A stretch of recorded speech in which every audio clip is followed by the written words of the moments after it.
और गाधि सूनु सब कथा सुनाई, जेहि प्रकार सुरसरी मही आई। महर्षि विश्वामित्र जी ने गंगावतरण का प्रसंग सुनाया। गंगा जी कैसे आई, इसकी पूरी कथा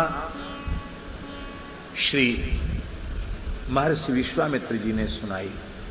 कथा अत्यंत प्रसिद्ध है, आप सब जानते हैं कथा।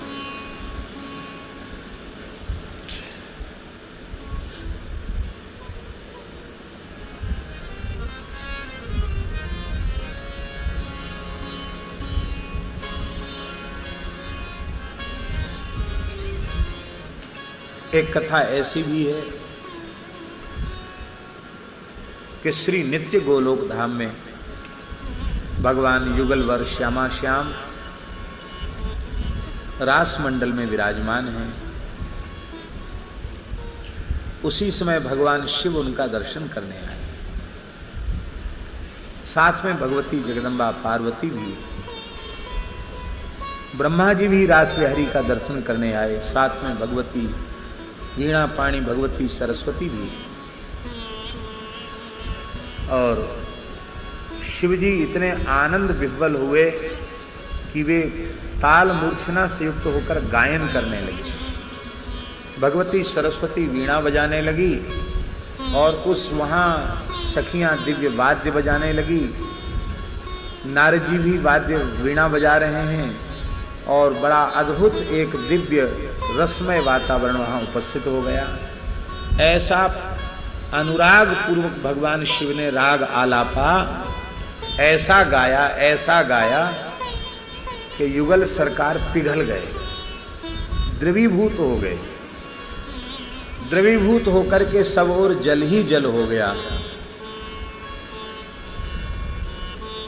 अब सब बड़े विकल हो गए कि युगल सरकार कहाँ गए, सब जल ही जल हो गया, सब जल में डूबने लग गए।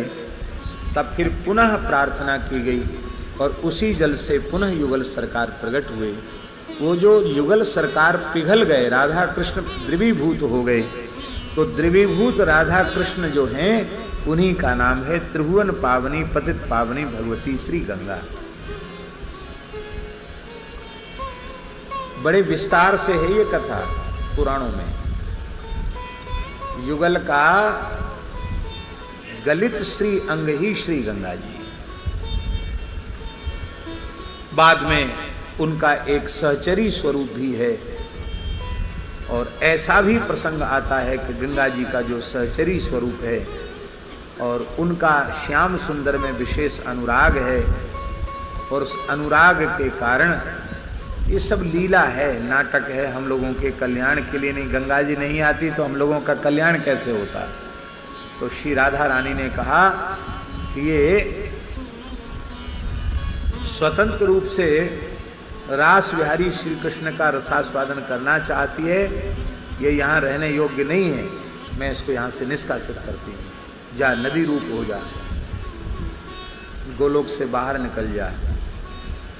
गंगा जी बड़ी दुखी भई, इतनी विकल हो गई क्योंकि एकांत कुंज में गंगा जी के साथ बैठे थे। राधा रानी आ गई सखियों के सहित, गंगा जी को डांट लगाई और उस समय गंगा जी भय के मारे भगवान के चरणों में विलीन हो गई।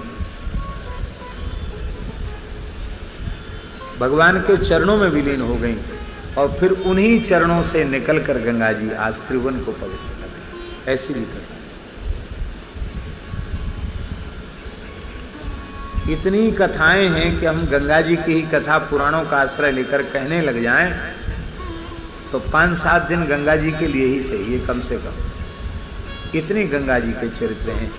गाधि सून सब कथा सुनाई। सब कथा सुनाई का एक अर्थ ये भी है कि गंगा जी के प्राकट्य की जितनी कथाएं हैं सब कथा सुनाई, सभी कथाओं को सुनाया। माने जो प्रसिद्ध है वो उतना ही नहीं, सारी कथाओं को सुनाया। और भगवान के चरणों का प्रक्षालन है। ब्रह्मा जी ने कमंडल में विराजमान किया, शिव जी ने जटाओं में विराजमान किया और भगीरथ जी की तपस्या से गंगा जी हम सबको प्राप्त हुई हैं। ये कथा तो सब जानते ही हैं। गादि सून सब कथा सुनाई, जेहि प्रकार सुरसरी मही आई। धरती पर गंगा जी का जैसे अवतरण हुआ वो कथा सुनाई और तब प्रभु ऋषिन समेत नहाए, विविध दान मही देवन पाए। अब देखिए यहां एक विशेष बात है। भगवान ने पहले गंगा जी का महात्म्य सुना, इसके बाद गंगा स्नान किया। इसका आशय क्या है कि तीर्थ में जावे तो पहले तीर्थ के महात्म्य का श्रवण करे,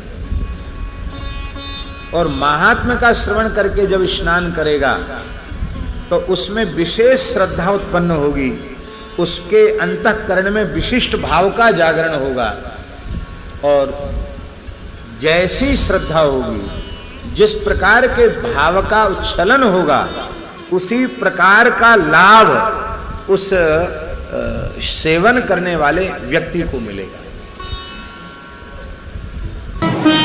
श्री सीताराम प्रतिदिन सत्संग एवं दर्शन के लिए श्री महाराज जी के ऑफिशियल चैनल को जरूर सब्सक्राइब करें।